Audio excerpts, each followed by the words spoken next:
현대일렉트릭 2025년 3분기 누적 실적을 스루풋 회계로 분석한 내용을 진행합니다.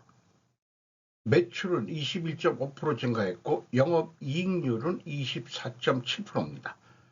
포괄 가공비 배부 재고자산 회전율은 2회전으로 낮은 편이고 PBR은 17.5로 매우 높은 상태입니다.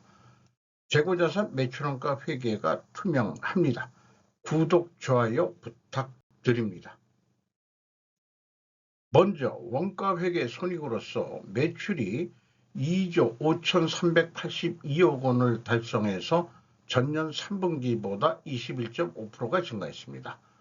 포괄 가공비 배부 재고자산은 8,234억 원으로 24.3% 매출 증가보다 더 증가했습니다. 원가 회계는 재고의 증가는 영업이익의 증가로 나타납니다. 매출원가가 11.9% 낮게 증가했기 때문에 매출 총이익이 9,051억 원으로 43.8%가 증가했습니다. 매출 총이익률로는 5.5%가 상승했고요. 판매관리비는 14.1%가 증가했습니다. 그 결과 영업이익은 6,726억 원으로 58%가 증가했습니다.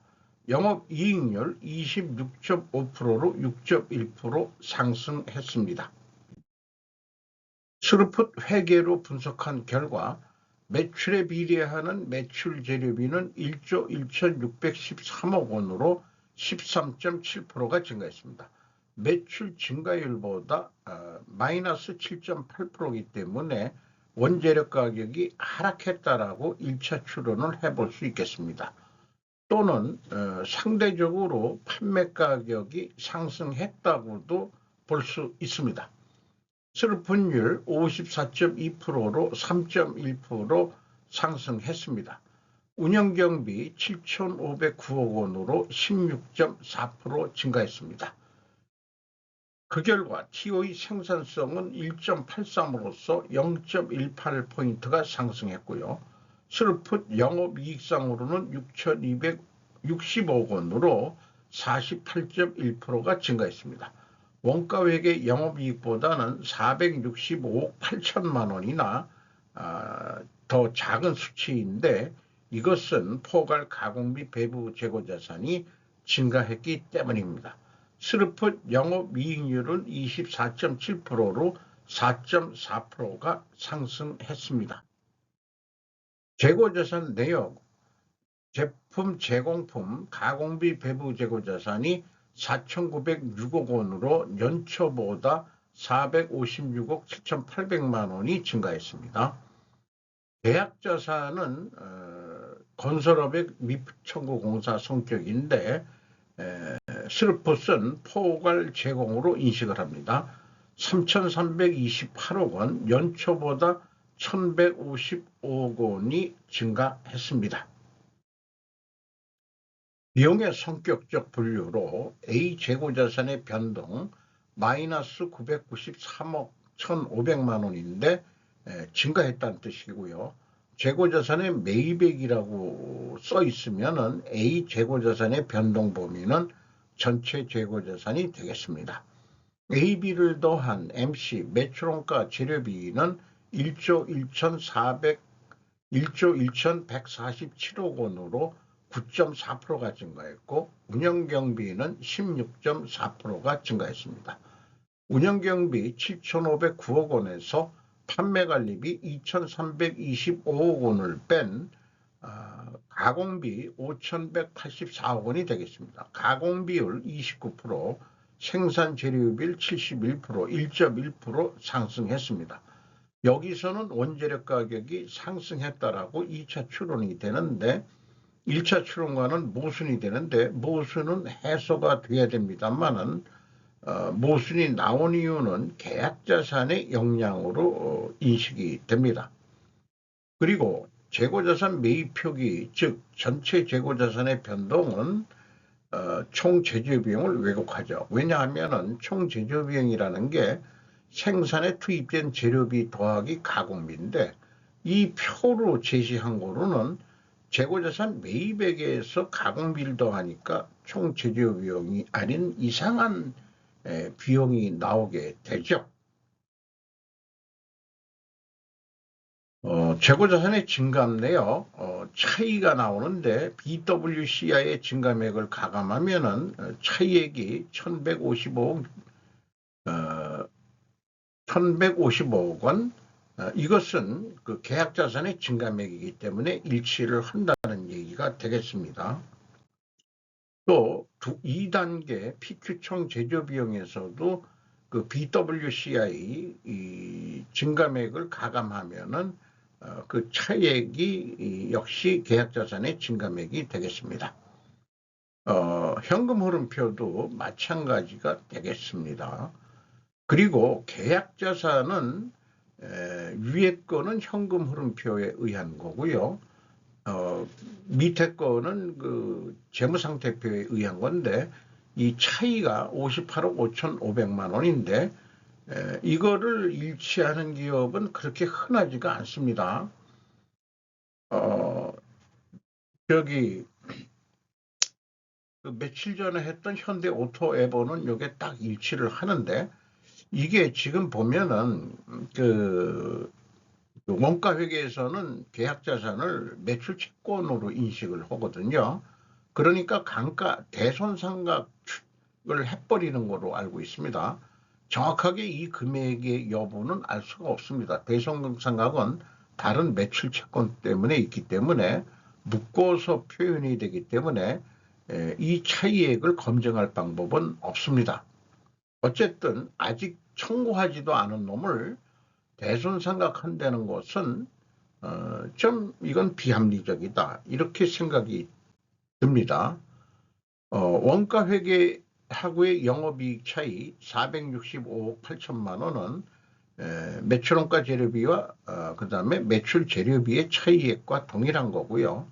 이것은 포괄 가공비 배부 재고자산 증가액에서 가공비율을 곱하면 검증이 되겠습니다. 그러니까 스루풋 회계 손익이 정확한 거다라는 것을 말씀드리는 겁니다. 인건비가 2,012억 원이 집행이 됐는데 전년보다 4.2% 증가했고요. 직원 수는 63명인데 연말 연평균 연봉은 1억 2,150만 원으로 예상이 됩니다. 경영평가지표로서 포괄 가공비 배부 재고자산 회전율은 2회전으로 떨어졌고 스루풋율은 상승을 했습니다. 이렇게 역방향이면 분식회계 개연성 가정을 세웁니다.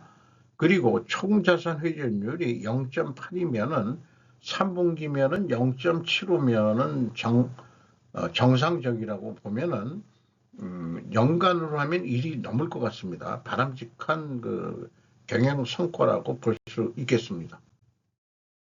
영업 구매 평가지표로서 매출 채권 수금 속도는 4회전, 매입 채무 지급 속도는 4.3회전, 협력업체에 대금을 주는 것은 자신들이 그 수금하는 속도보다 빨리 준다는 것은 바람직하다고 볼 수 있겠습니다. 그리고 그 듀퐁 자본 회수율, 투하 자본 회수율은 37.3%로 7.3%가 상승했습니다. 이것은 분식회계 가정 이론에 대한 제 설명이고요. 앞서 말씀드린 대로 포괄 가공비 배부 재고 자산 회전율은 하락했는데 스루풋율은 상승해서 역방향이면은 분식회계 개연성 가정을 세운다. 그런데 이것을 우리는 그런 회사가 아니니까 반증을 해 주셔야 되는데 반증을 하려면 원재료 가격이 상승해야 되고 판매 가격도 인상이 돼야 된다. 그러면은 원재료 가격이 상승했느냐? 0.1% 내려간 것으로 그 물건을 만드는데 스틸 플레이트하고 전기동만 들어가지는 않을 텐데요.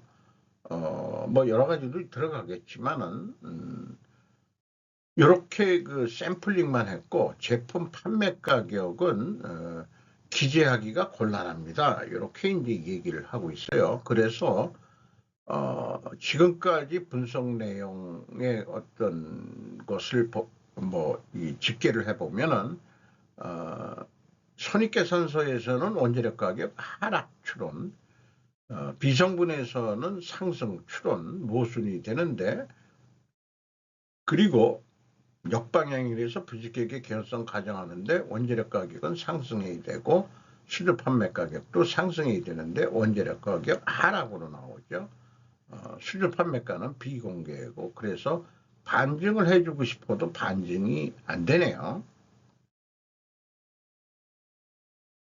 현금 흐름 재무지표로서 1번 EH 새우 현금 순이익 6,900억 원을 벌었습니다.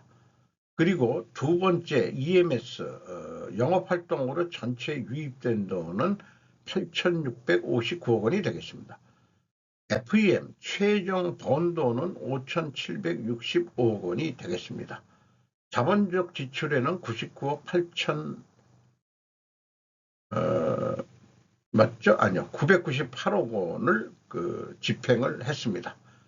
잉여 현금 흐름 채권자한테 986억 원을 갚았습니다. 그래서 이자 부채 레버리지율은 9.9%로 내려갔고요. 주주한테 간 돈은 2,213억 원이 되겠습니다. ROE 11.9%에 크게 해당합니다. 3분기 실적을 토대로 연말 매출액을 예측해 보겠습니다. 운영경비 기준 1 더하기 25% 단순, 그러니까 어저께까지 팔린 만큼 내일도 팔릴 거다. 3분기가 75%라고 보고 나머지 25% 남았다. 그러면 1 더하기 25 해가지고 또 목표 이익을 더해가지고 스르펀자로 나누면은 3조 1,728억 원.